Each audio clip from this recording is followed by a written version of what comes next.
Hello friend, સ્વાગત છે તમારું રસોઈ વિથ આરવીના કિચનમાં। તો આજથી માતાજીની નવરાત્રી શરૂ થઈ રહી છે। તો આજે માતાજીનું પહેલું નવરાત્ર છે। તો માતાજીની પ્રસાદમાં ધરાવવા માટે શુદ્ધ દેશી ગાયના ઘીનો આપણે શીરો બનાવીશું સોજીનો। તો સોજીનો શીરો બનાવવા માટે મેં સોજી લઈ લીધી છે, ખાંડ, દૂધ અને મફુ કાકાનું દેશી ઘી લીધું છે અને એલચી પાવડર।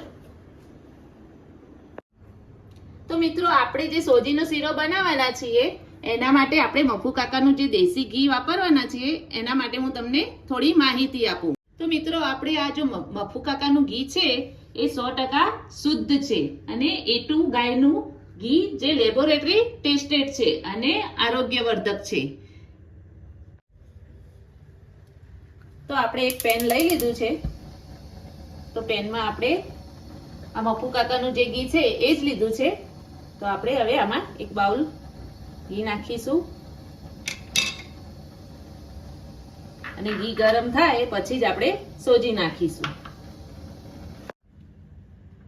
તો ફ્રેન્ડ્સ આપણું ઘી મેલ્ટ થઈ ગયું છે। તો હવે આપણે આમાં સોજી નાખી દઈશું।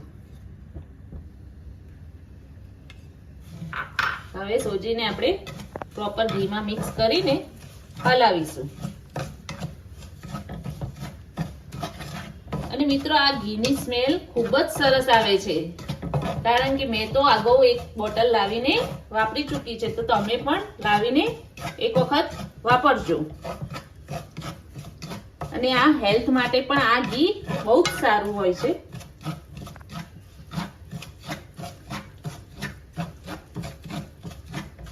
તો મિત્રો આ A2 ગાયનું ઘી મોંઘું તો હોય છે પણ તેના ફાયદા પણ એટલા જ હોય છે। જેમ કે આ ઘીમાં વિટામિન, મિનરલ ઘણા બધા હોય છે અને હૃદય માટે પણ ખૂબ જ ગુણકારી હોય છે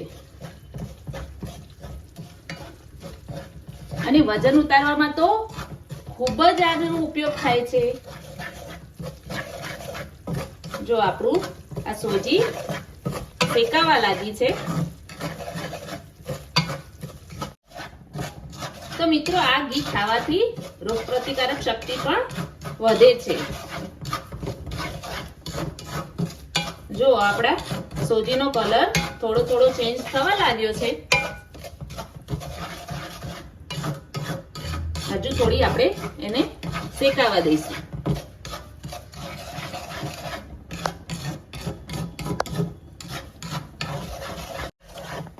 તો આપણો સોજીનો કલર ચેન્જ થઈ ગયો છે અને સોજી સરસ શેકાઈ પણ ગઈ છે। તો હવે આપણે આમાં દૂધ નાખીશું। આપણે આ સોજીનો શીરો દૂધમાં બનાવવાના છીએ।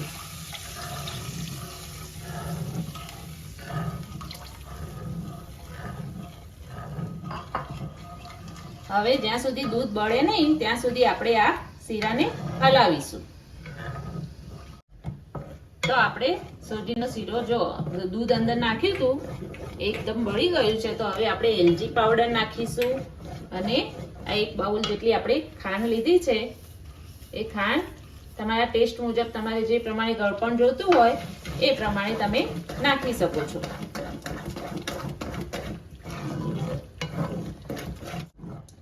જો મિત્રો આપણો આ સોજીનો શીરો તૈયાર થઈ ગયો છે અને જો સોજીમાંથી ઘી પણ એકદમ સરસ છૂટું પડી ગયું છે। જો તમે અંદર ડ્રાયફ્રૂટ નાખવા માંગતા હો તો તમે નાખી શકો છો। તો આપણો શીરો રેડી થઈ ગયો છે। તો હવે આપણે એને બાઉલમાં સર્વ કરી દઈએ।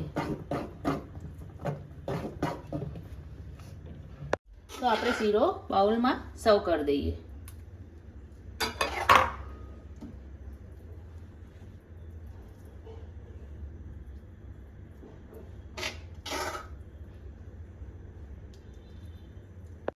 તો આપણો સોજીનો શીરો તૈયાર થઈ ગયો છે અને બાઉલમાં સર્વ કરી દીધો છે।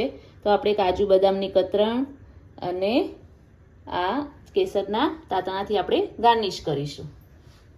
તો આજે માતાજીનું પહેલું નવરાત્ર છે તો આપણે આ જે સોજીનો શીરો બનાવ્યો છે એ માતાજીને આપણે પ્રસાદી રૂપે ધરાઈ દઈએ।